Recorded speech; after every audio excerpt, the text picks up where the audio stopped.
My name is Shreyas Deshmukh, co-founder of Asian Pathfinders, along with Pallavi. It's been 2 years since the recent crisis has erupted in Myanmar. There are multiple angles to this crisis, such as Rohingya issue, internal political struggle, security issues, and involvement of ASEAN, China, and the US and India brings out the geopolitical complexity of this crisis. So, to discuss this all, we welcome you for today's fireside chat on Myanmar crisis transition that never happened, which we are organizing in collaboration with the Department of Geopolitics and International Relations of Manipal Academy of Higher Education. So, before heading to today's session, I just want to explain that all our sessions are open and recorded versions are available on our YouTube channel. As we record these sessions for wider audience, there are simple guidelines we expect that everyone should follow. Those are respect the views of others, respect intellectual property, and participants should stay on mute to reduce the noise.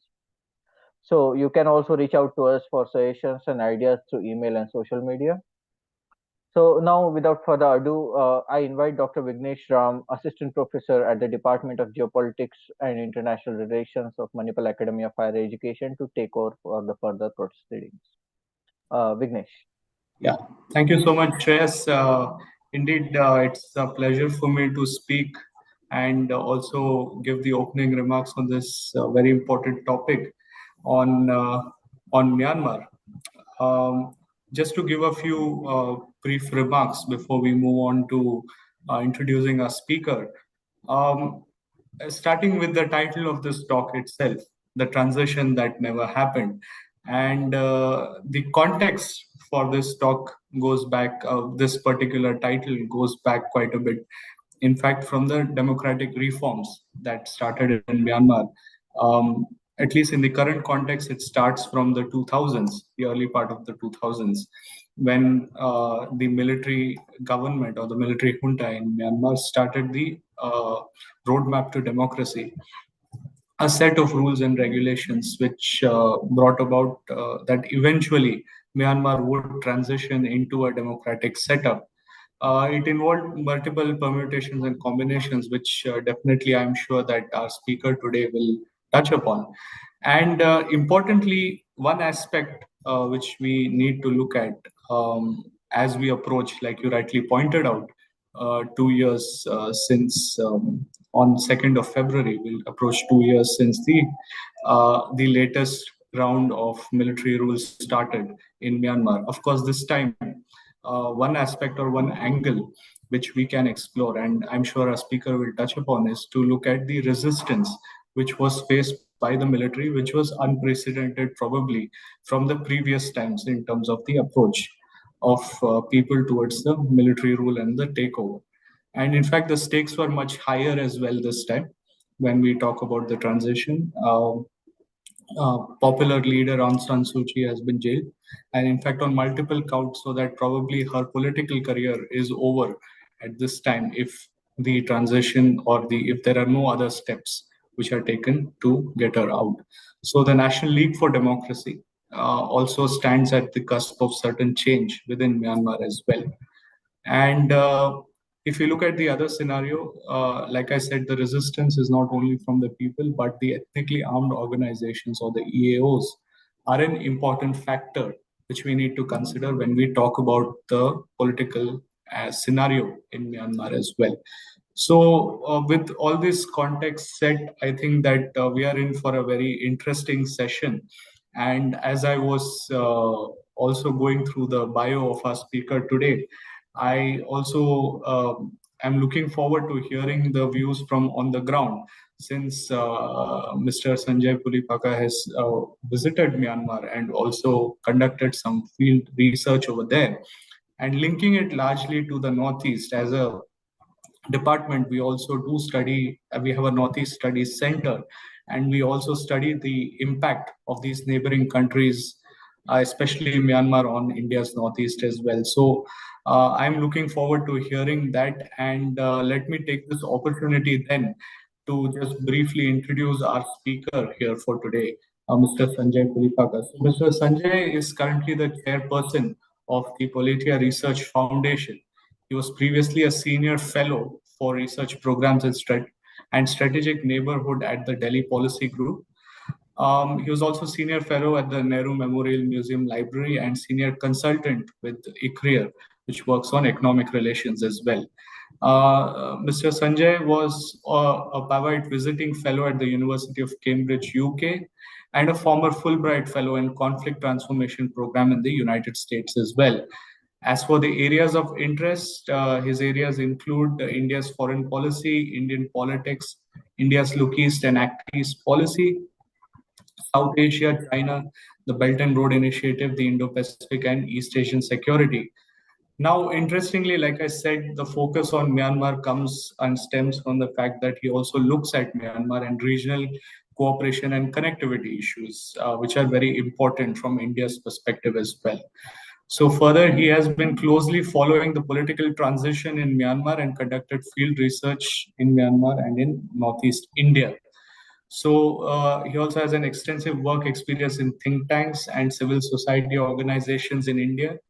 He has considerable work experience in strengthening participatory political processes, governance frameworks, and platforms for wider consultation as well. He has substantive publication record with 3 co-edited volumes, policy reports, numerous research paper, and op-ed essays. So with this wealth of experience, I am certain that what we are going to hear from him today is probably something that we can take away for further research, but also from the knowledge point of view, we will gain quite a bit. So without further ado, Mr. Sanjay Pulipaka, the floor is yours to share your views on Myanmar. Thank you. Thank you, Vignesh. Thank you, Shreyas, for this opportunity. It's always good to engage with all of you on Myanmar and related issues. And it's an important area that we need to focus on. One of the most important things that we need to remember is that for us in India, Myanmar is very important, and we need to study that country very closely.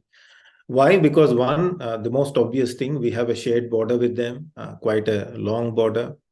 Some big states such as Arunachal Pradesh and of course others such as Nagaland, Manipur, Mizoram share borders with them. So it is important to study Myanmar. Then the other important thing that we need to notice is that the peace and the prosperity of Northeast India is contingent on the developments in what is happening in Myanmar. So therefore it becomes important for us to study Myanmar as well. There are ethnic groups on both sides of the border which share similar identities. So therefore, again, that's another reason why we should study Myanmar very closely. And there are a host of regional frameworks that are evolving, for the reason for which, again, Myanmar becomes important. For instance, BIMSTEC. Myanmar is one of the important members of that. For India, the ASEAN ends at India's borders in Northeast India because Myanmar is part of ASEAN. And Myanmar is the land bridge to ASEAN. So that is another important dimension that we need to keep in mind as to why Myanmar needs to be studied very closely. The Bay of Bengal security dynamic is something that is very important. And Myanmar has a long coastline. And I'll refer to some of the activities that are happening there and what are the implications of those activities for us.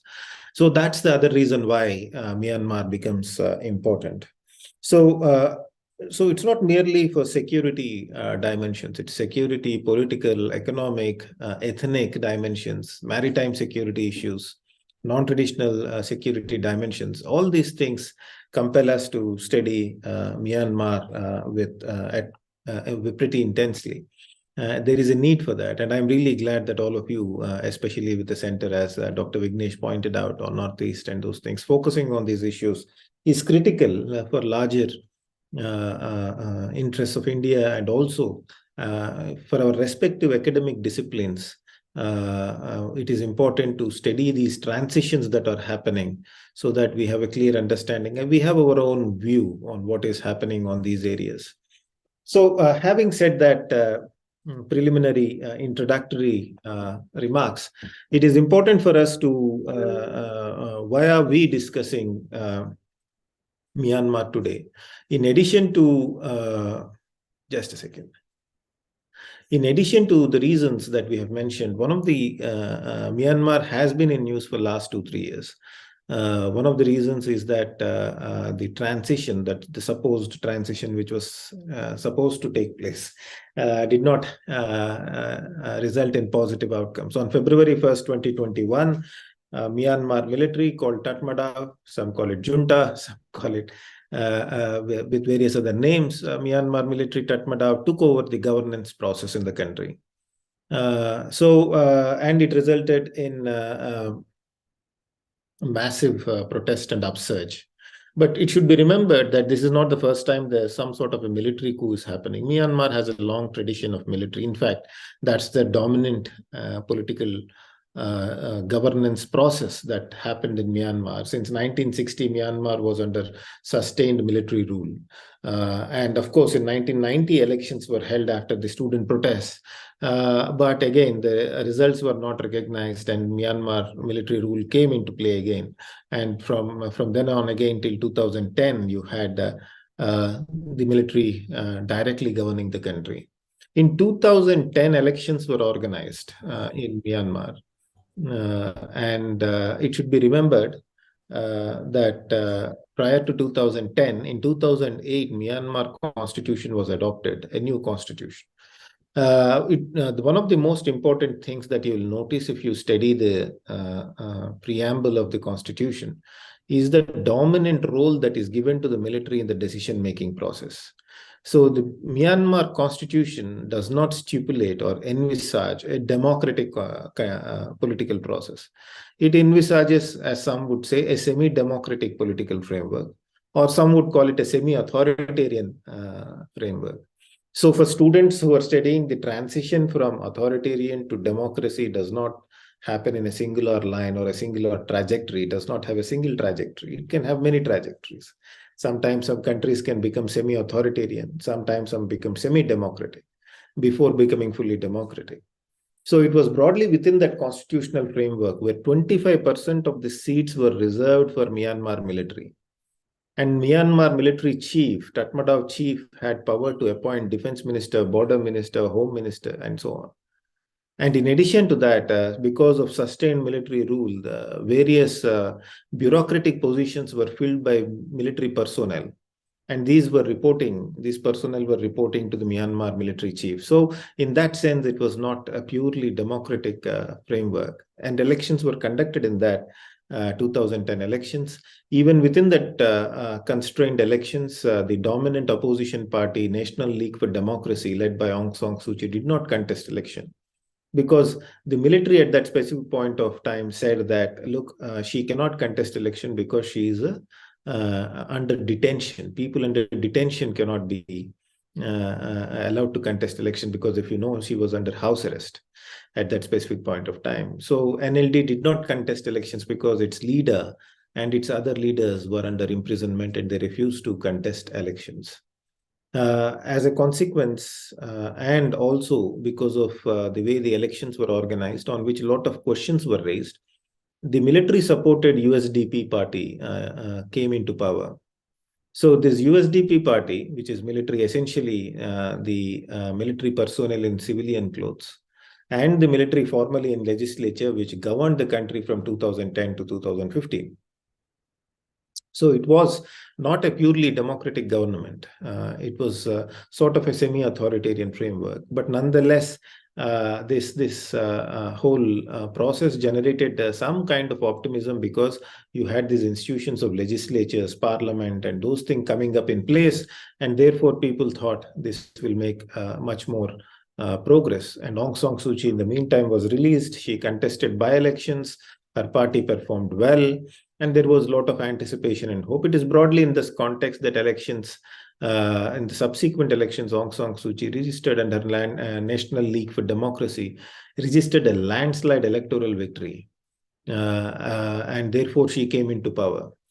But Myanmar constitution, as you know, as I pointed out, was specially crafted to keep Myanmar military in control. So they said that, look, anybody whose spouses, children, parent, whatever, are foreign nationals, then that person cannot assume higher offices of president and the chief minister's position. So technically, Aung San Suu Kyi was ineligible for the office of president.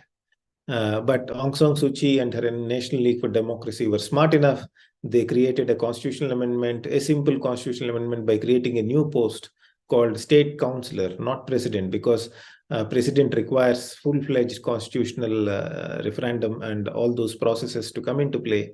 And she became sort of a de facto prime minister of the country, ran the country, and then the elections were held in November 2020.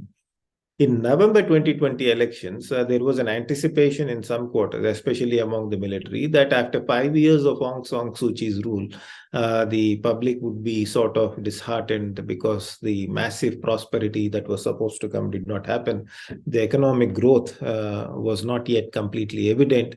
So therefore, they thought that probably Suu Kyi and her National League for Democracy may not perform well.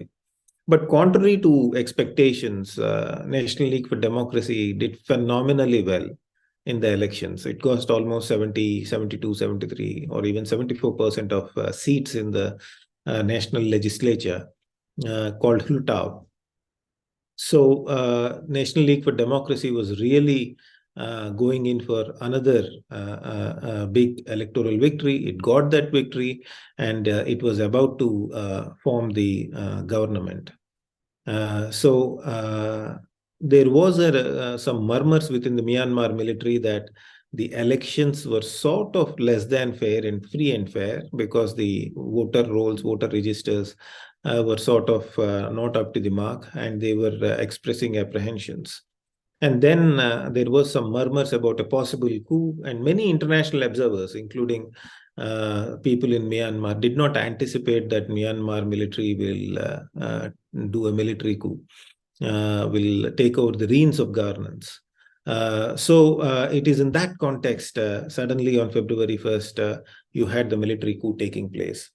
One of the probable important reasons the military may have done this is that it was afraid that Aung San Suu Kyi and her NLD, along with the remaining parties in the parliament, may come together, amend the constitution, and reduce the military presence in the legislatures and the decision-making processes. So Myanmar military felt threatened by the scale of electoral victories, and therefore it went ahead and did a military coup. Various other reasons could be given, such as Aung San Suu Kyi's policies towards ethnic minorities and so on. But my feeling is that this possible loss of political power was an important reason that Myanmar military conducted a military coup. And of course, there are other hypotheses or assumptions or theories that are stated that the current military chief, Min Aung Hlaing, wanted to be the president, and Suu Kyi rejected that because she said that this is a democratic verdict that we had.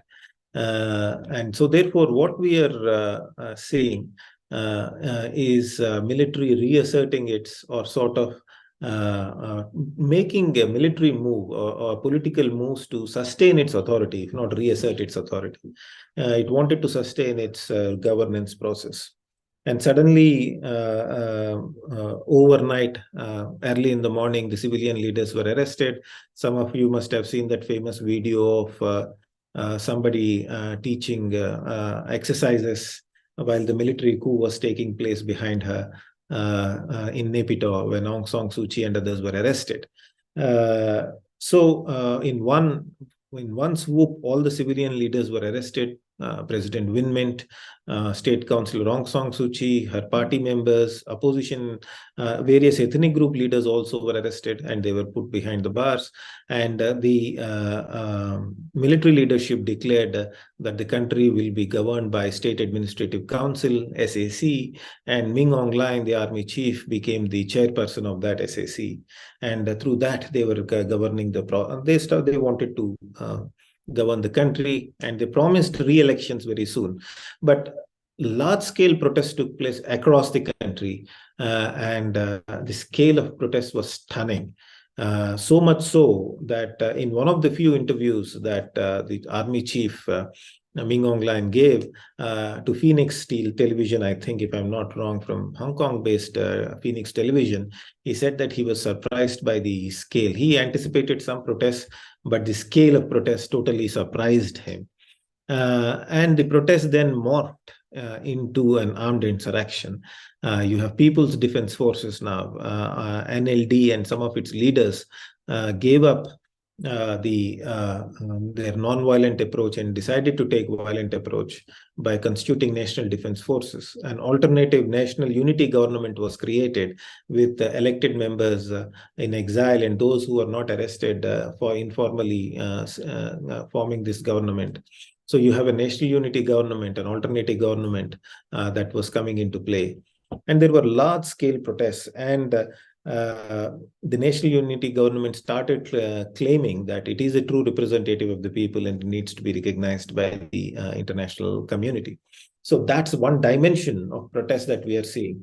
But there is a challenge here in that sense that People's Defense Forces, many of the members of this protest groups who joined People's Defense Forces, they were not properly trained in military this thing. So there is an element of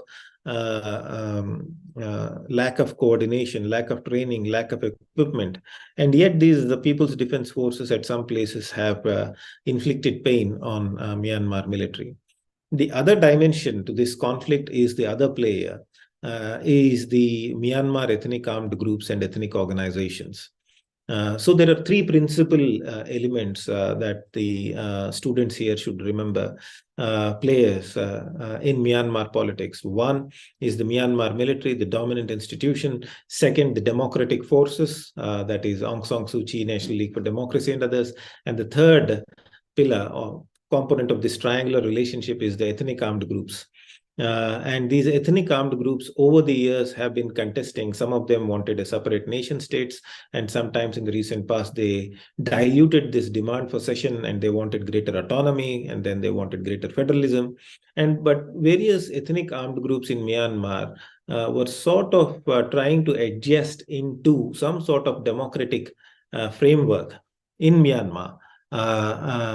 Between 2015 and 2020, because the National League for Democracy and others democratic institutions were taking root. But with the advent of military dictatorship, the concept of decentralization goes out the window. So therefore, the Myanmar armed ethnic groups have very little at play. So therefore, they scale up their attacks on Myanmar military. Some of the dominant ethnic groups which have capacity to, and which are inflicting heavy casualties on Myanmar military are Kachin Independence Army. Then there is a United Vast State Army, which is, of course, not in full-scale hostilities at the moment, but they have great capacities. And then there is Arakan Army, which is very powerful. There was a surprisingly rapid rise of Arakan Army. In a span of 2-3 years, they suddenly evolved into 20,000 force. Very disciplined and with the latest equipment, and contesting the Myanmar military on all fronts. But Arakan Army's relationship with Myanmar military is hot and cold. Sometimes they have a ceasefire with Myanmar military, and sometimes they go ahead and fight the Myanmar military. And there are, of course, other powerful organizations such as Karen National Union and others, which have very dominant organizational frameworks. So that is the other leg of, or the other component in the protests that are taking place. So there is an attempt to coordinate actions between the various ethnic armed groups and PDFs, that is People's Defense Forces. And there was a feeling that there is a need for coordinated approach. So therefore, they created something called National Unity Consultative Council, NUCC, to ensure that there is some amount of coordination. But Myanmar military is not relenting. So what is Myanmar military's strategy in all this when large-scale protests were taking place? One, it wants to somehow or the other stamp down on the public protests that are taking place. And for that, it is willing to take any measure that is required. And we have seen many instances of Air Force being used against civilian targets, and heavy equipment being used, and various ethnic armed groups are being contested, aggressively countered by Myanmar military. So that's one component of Myanmar military's approach to somehow or the other stamp down. But its long-term strategy is something that we need to take note of. That is, one, they want to change the electoral system. The current electoral system is first past the post. That is, anybody, if I get one vote more than, say, Shreyas and Vignesh, I am winning the election, right? So that is the first past post system. But the army now wants to have a proportional representation election system. So I may get 30% of votes. Vignesh may get 25. Shreyas may get 10. But yet they will be represented in the parliament in similar percentages. That is, I get 35% of seats. Vignesh will get 20. Shreyas may get 10% of the seats in the parliament. Now, why is Myanmar military interested in proportional representation? Because 25% of the seats in parliament are already reserved for military. So in the next 75% of the seats, if you have a proportional representation, if Myanmar supported political parties get 20% of the vote or 15% of the vote, they'll still get 15 to 20% of the seats in the parliament, which means Myanmar military, with its 25% in military members in legislatures, along with this smaller groups of political parties, will be able to control the governance process. And parties such as National League for Democracy, which have huge presence across the country, will still be in minority despite getting a slightly higher percentage of votes. So it is very fascinating to remember here how a military is trying to rejig the electoral process to maintain its undemocratic approach. So when we think of these electoral systems, it is important to remember this dynamic of how authoritarian tendencies can be fostered through through democratic tool set. So that's something that we need to keep in mind. The other important dimension in this is the external actors. And with this, after external actors, I'll conclude, and then we can have a longer question answer session. There are some principal players here. Of course, United States and Europe and others, they strongly criticize the coup, and they have said that they have imposed targeted sanctions on various Myanmar military and other things.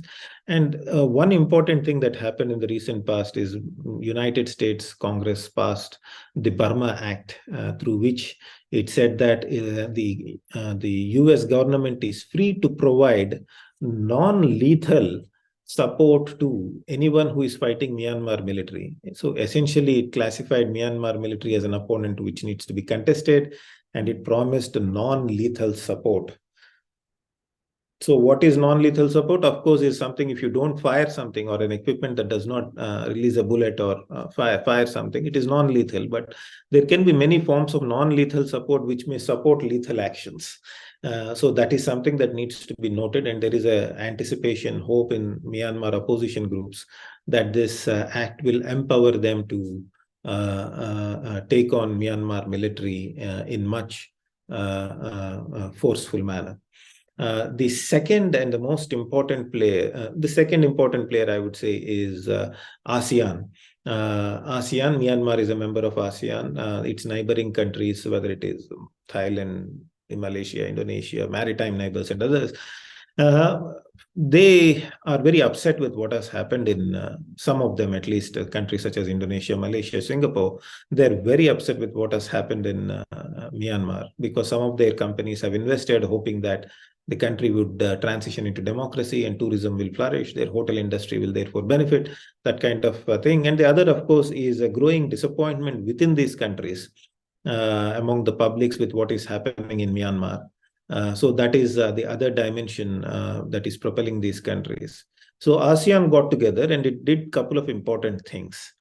One, it said that we have a 5-step roadmap to democracy, and one of the principal elements is there will be an ASEAN mediator who will try to facilitate conversation, and he will meet with all the political stakeholders.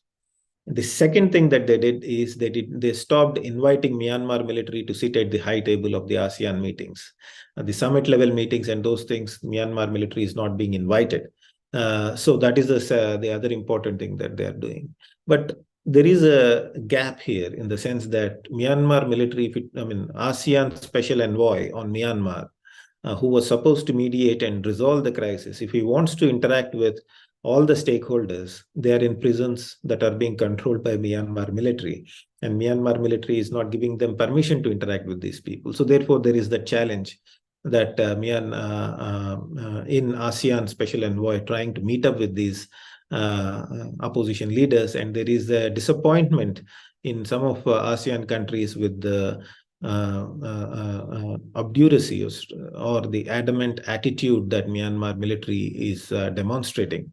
So therefore, there are references. Some of the people have contemplated the possibility of throwing out Myanmar from ASEAN.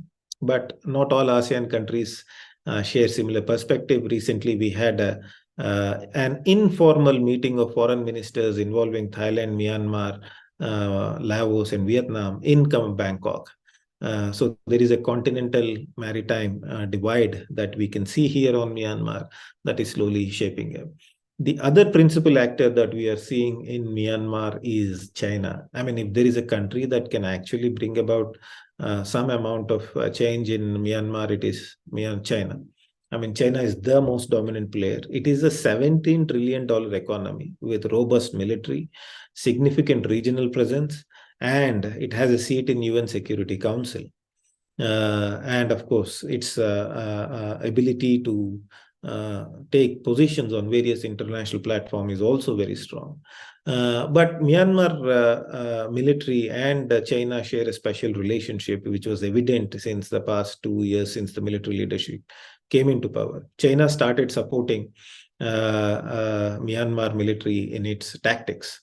What are the ways in which China is supporting Myanmar military? One, sustained diplomatic support. The Chinese leadership, Chinese media, for instance, referred to military coup as a cabinet reshuffle, in which 11 ministers were removed and 15 others were appointed or something to that effect. So that's how the Chinese media talked about the military coup. And then when ASEAN leaders were expressing displeasure and disappointment with what is happening in Myanmar, Chinese Foreign Minister Wang Yi spoke to some of the Southeast Asian countries and said that the Myanmar situation should have a soft landing. And there shouldn't be external influence, interference. So that is the second. That is how they are giving diplomatic support on various international platforms. The other thing that they are doing is the scale of defense support. Myanmar military gets much of its equipment from China and Russia. So China is also supporting Myanmar with various defense equipment and other dimensions. So that is the other dimension that is taking place. In the recent past, something interesting is happening.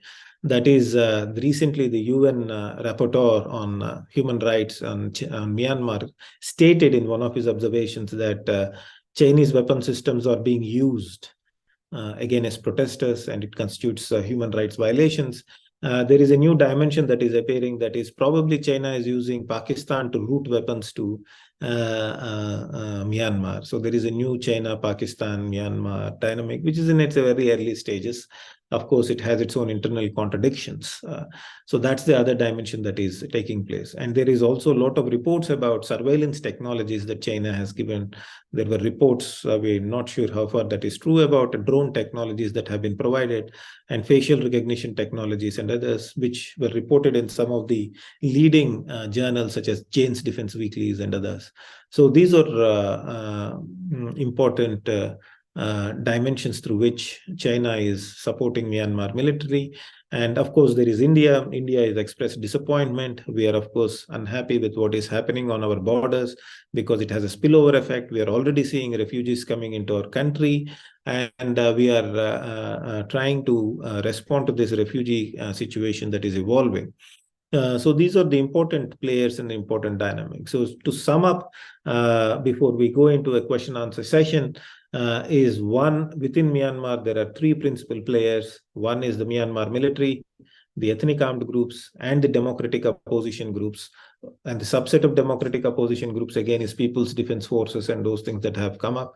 Internationally, the major players who have capability to inflict some, to push Myanmar towards some changes, China. And there are, of course, other players such as United States, India, ASEAN, and others. So therefore, this dynamic of complex interplay between domestic politics and international politics needs to be understood at a larger theoretical level. For those of you who are interested in democracy, transitions, consolidation of democracy, you can reflect on questions such as public culture. What role does public culture play in political culture play in democratic transitions?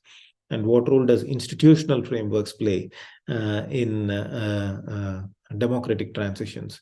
Without strong institutions, can you have a sudden shift to democracy? These are all the larger questions that are coming into play. And we can discuss this with more with question answer sessions. Thank you, Vignesh. Thank you, Shreyas. Open to you. Back to you. Okay. Yeah, thank you so much for that really good extensive coverage and well-placed understanding of the different dynamics and the actors in Myanmar. Before we move on to, and in fact, I myself have a few questions, but then I think once I do the observations, I'll just, to get the ball rolling, I'll add of questions, and I think there are two questions in the chat box as well. So one thing you rightly said about ASEAN taking the role, especially as a regional grouping which involves Myanmar. So one of the challenges probably which I say, and you can probably reflect on that in your question and answers as well, is that if you say, for instance, Thailand, if you see Thai politics itself, it's always an interplay between the military and the civilian government there as well. And General Prayut also probably traces his way back to democratic power from Thailand in the same fashion in which probably the transition was supposed to happen in Myanmar. So probably him condemning or Thailand condemning, and Thailand is very cautious in terms of its policy when it comes to Myanmar because one, it's a neighboring country, of course. So it's very cautious in terms of asserting that democratic identity because that delicate balance in Thai politics is also very strong. So in terms of ASEAN per se, I feel that Indonesia, as usual, takes the lead with many issues as it does within ASEAN. And somewhere in historical studies, if you see about the transition, Myanmar also took some cue from Indonesia when it did the transition in 1998 from military to civilian rule. So I think those factors, if you can also look at something and let us know about your thoughts on the transition aspect of it, would be great. And with the point on China, of course, China is the elephant in the room when we talk about regional politics in Asia, anywhere, and Myanmar is no exception. So one aspect which probably, with your understanding of regional economics as well, you can throw some light on, probably we can benefit from it, is to look at how the military owns a lot of businesses of key industries in Myanmar itself. And the biggest beneficiary of these key resource-based industries in Myanmar is also China. Whether it's with the oil and gas industry, the connectivity which is there, or something like gemstones, or illegal activity which happens, such as wildlife trade. There is a lot of involvement of ethnic armed organizations as well as the military. So the economic dimension is something, if you can give us some light on that, be great. And as for the weapons aspect of it, probably China supplies weapons to even ethnically armed organizations, which we have probably seen from the United Vast State Army, for instance, which is one good example. The weapon systems that they are using against the Myanmar state also comes probably from China. And that could be one of the aspects which we could look at, how China is probably on both sides of the game, which in Myanmar, if we can talk about it. So these would be my observations, and if you can reflect on them. and then we can probably move on to the questions which are in the chat box after that. Yeah, thank you, Vignesh. All the points very well made, and I agree with you on all of those. Thailand is an important player because of the long border it has, the movement of people, the porosity. If Thailand takes certain measures, the scale of crisis that Myanmar military will face is qualitatively different. But it is said that Myanmar military and Thai military share some sort of fraternal relationship. And there is a lot of economic dimensions underpinning this as well. Myanmar, there are Thai investments in Myanmar, some of the important people from there. There is also, for instance, much of the natural gas from Yadana and Yatagun natural gas fields off the coast of Yangon go to Thailand. So large quantities of natural gas exports are taking place between Thailand and a bit from Myanmar into Thailand, so which gives revenues to this thing. And there is also both a lot of formal and informal trade with benefits to certain people that is taking place between Thailand and Myanmar. So that is the other dimension. And there is a huge Myanmar population in Thailand doing all kinds of basic services. So one of the important pieces in this puzzle is Thailand and its probable position. There have been some scholars pointing out in the recent past that even Thai military is slightly upset with the developments in Myanmar because the stability and the political frameworks that were in place with Myanmar military having some say, significant say in the political process, was now upset, and there is the economic gains from Myanmar are going down. On China, there is no doubt about it. I mean, it is the most dominant player in Myanmar, as you pointed out. There are a lot of news reports on how I mean, any project that is being implemented with, say, 90% Chinese, 10% Burmese investment. And these 10% often come from Myanmar military families or Myanmar state-owned companies, which are owned by the Myanmar government or military for that matter. So therefore, there is a complex economic interrelationship that is going on there. And that is something that needs to be noted. On resource conflict, I totally agree with you. There is a massive resource conflict cycle, a vicious cycle of resource conflict that is there.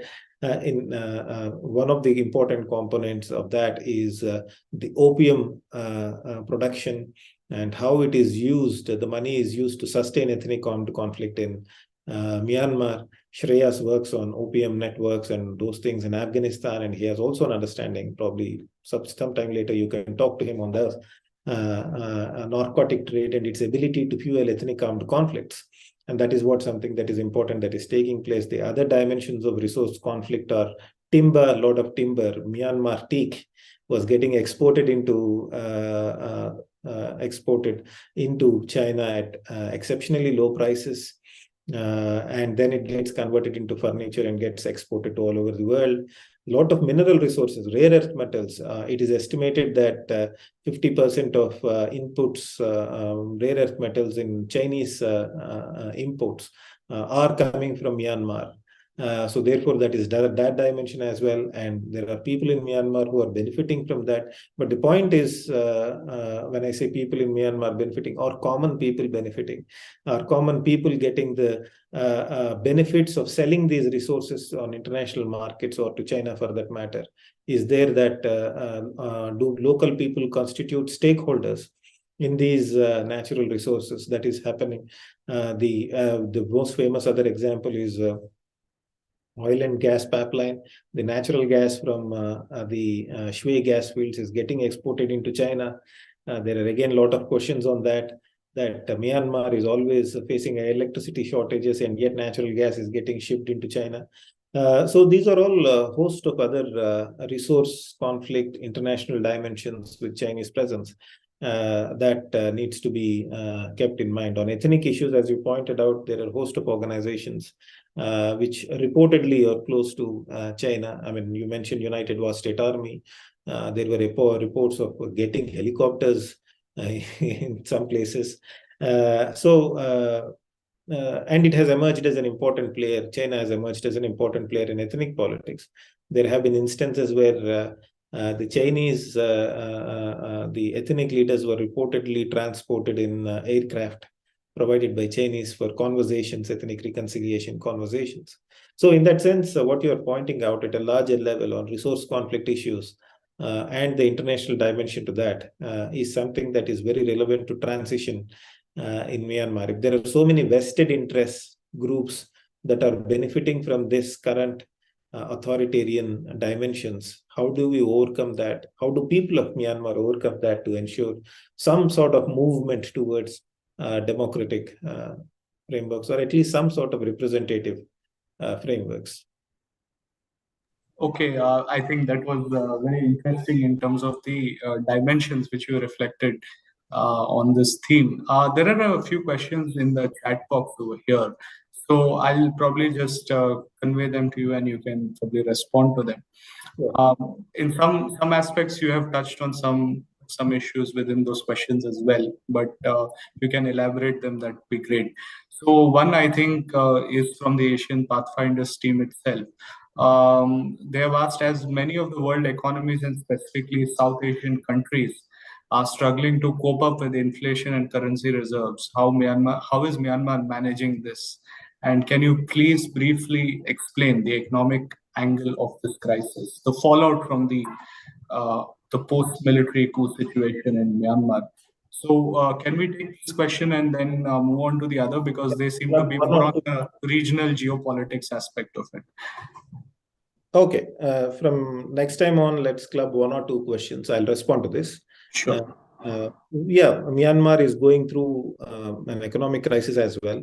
The people of Myanmar had, we must say, two disasters hitting them at one point. One is the political instability caused by the military coup protests and what is happening, ethnic conflict. The other is the pandemic related crisis that is hitting the rest of the world and the economic crisis that is taking place.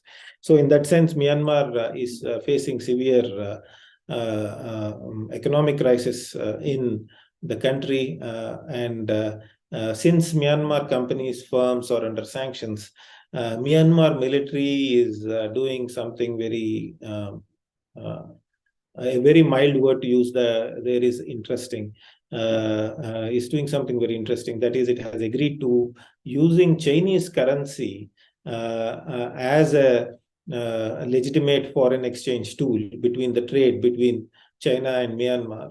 For Chinese, it's an advantage because Chinese currency is going to be used in a neighboring country with greater intensity. It is resulting in internationalization of Chinese currency. And Myanmar is becoming a platform through which this can happen.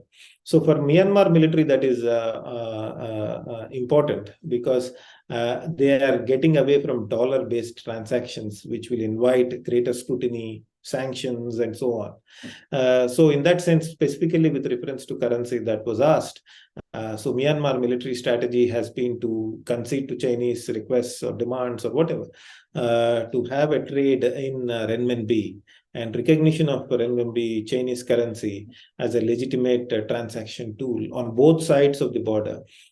So it will also result in internationalization of Chinese currency. But is it good for Myanmar economy in the long run? It will result in greater economic integration between China and Myanmar, and Chinese presence and control will be much more on Myanmar. So China, whenever it currency modulates, it will have an impact on Myanmar economy with greater intensity as well. Okay, thank you for that. So two students have posed a question. They are pretty much on the ethnic minorities in Myanmar and what is the impact on the international community, and in the similar vein, looking at ethnically armed organizations and the linkages to transnational crime, and what is the impact basically on India. So one on the ethnic minorities and the armed organizations after the coup, what is their position? And how do EAOs involve in transnational crimes? And how does this impact India basically? Yeah, These are two interrelated questions, as you pointed out. One, we are seeing a spike in transnational crime, transnational narcotic movement, specifically with reference to India. Our security forces have often intercepted large quantities of narcotics being shipped into India from Myanmar, which is again an indication that given the political instability there, the non-state actors are having greater freedom to indulge in a lot of nefarious activities, and they are exporting that to India, via India to India as well. So that is something that we are already seeing, and we need to be very cautious of it because it will have a huge impact on Northeast India and the rest of India as well, given the increased, improved connectivity networks in the region. So that's one of the important dimension. The other dimension is the various armed groups, ethnic armed groups. Not all of them, many of them are reportedly using this narcotic money to arm themselves and to take on the Myanmar military or fight on behalf of Myanmar military in some instances. We have seen militia emerging in support of Myanmar military. How are they getting funded? How are they sustaining themselves? What are the kind of economic activities that they are taking? All these questions. And it will have definitely it is having rather, as I pointed out with reference to India and other places, a transnational dimension. The related dimension here, transnational dimension, is in terms of movement of people. Fairly large number of refugees have moved in search of economy, related to the previous question, for basic sustenance into Thailand and other countries, including into India, in search of employment. And they are vulnerable again for human trafficking that we are seeing. Various ethnic armed groups have different positions on Myanmar military approach to the way it is going about. As I pointed out, the Arakan army, there has been a rapid rise. There are reports that China may have supported it to have greater control on the Bay of Bengal coast.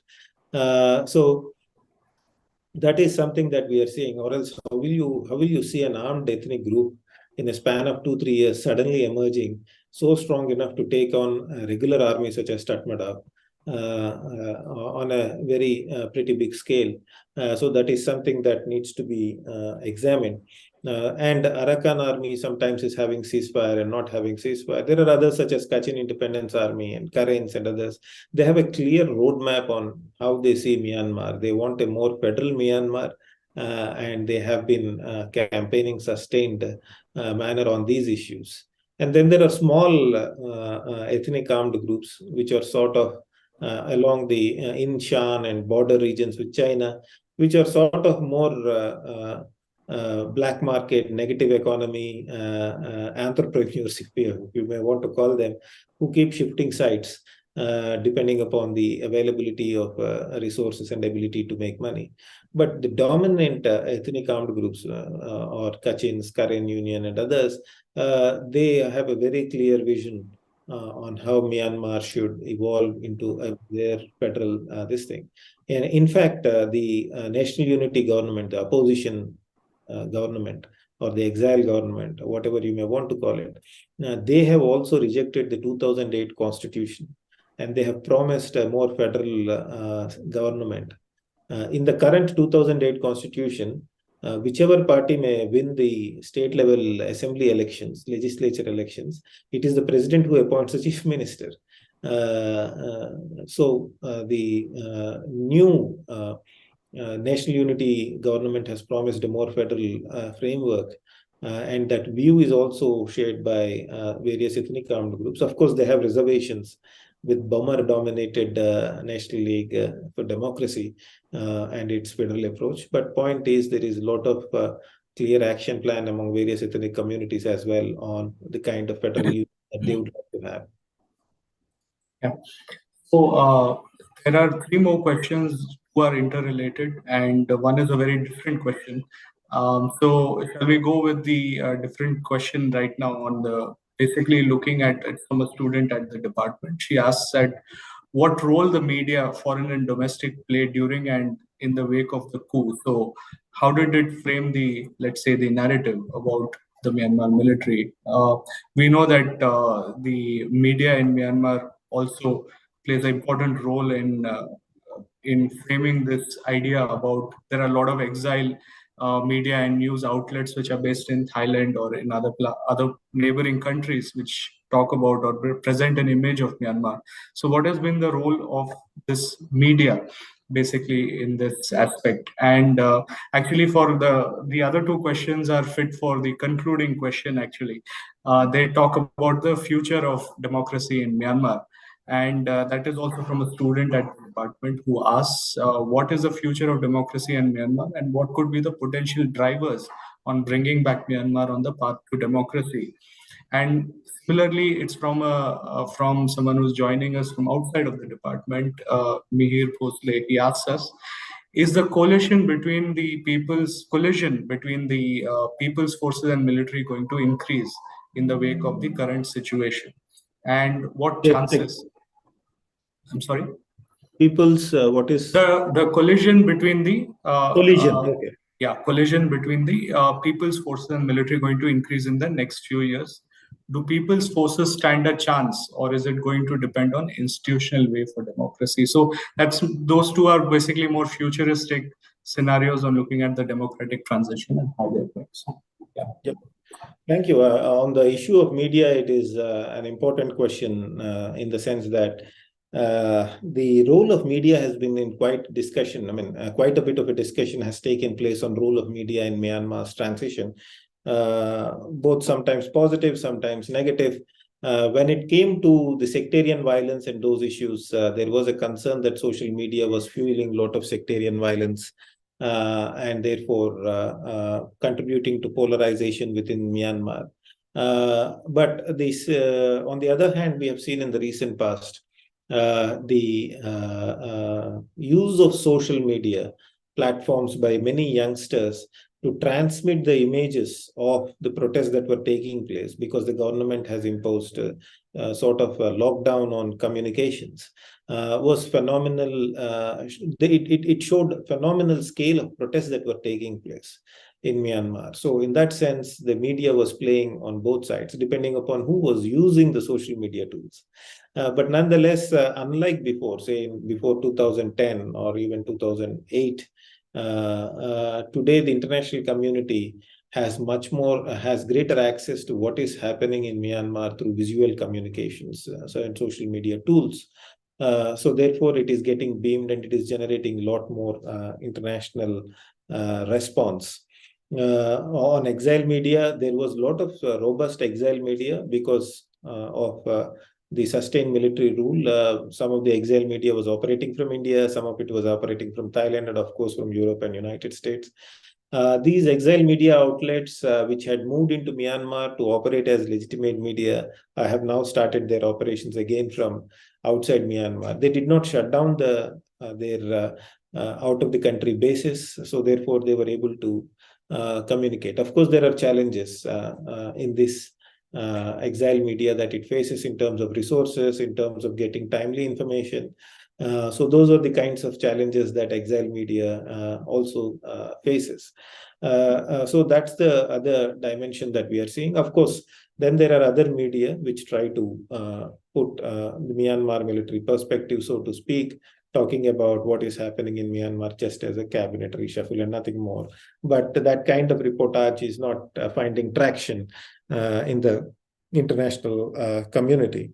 On the ability collision between People's Defense Forces and Myanmar military, again, a good question. Boils down a lot on what is going to happen within Myanmar. I'll come to this just a second. There was talk about this is also related to what is the future of democracy. So if you club these two things, how will the democracy or transition, or what is happening and what are the future possible trajectories that we may see in Myanmar? One is contingent on cohesion of Tatmadaw. There is a perception that many young military officers have seen now what a slightly democratic framework of government is. that is during from 2015 to 20. And this perception that if Myanmar military is not in full control, then the country will disintegrate. That is the argument that Myanmar military often provides to govern the country, right? They have realized that that may not be completely true, that Myanmar military, if it is not in full control, then the country will disintegrate. And that perception is not as strong as it used to be among some of the young officers in the, say, 1990s, 1980s, and so on. So there is an anticipation. People are looking at these officers. If you interestingly, National Unity Government is rewarding people, young officers and others who are deserting the Tatmadaw and joining, but the numbers have not been very large thus far. Because the fact that you are rewarding them is an indication that fairly large numbers of people are not coming to you.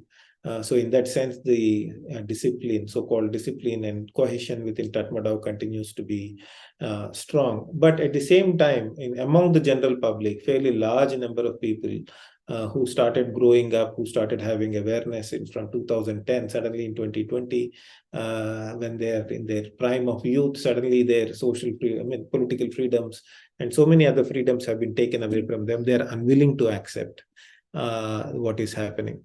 And the large middle class, including the bureaucrats and others, they are also feeling that the economic progress is going to be stunted with military leadership.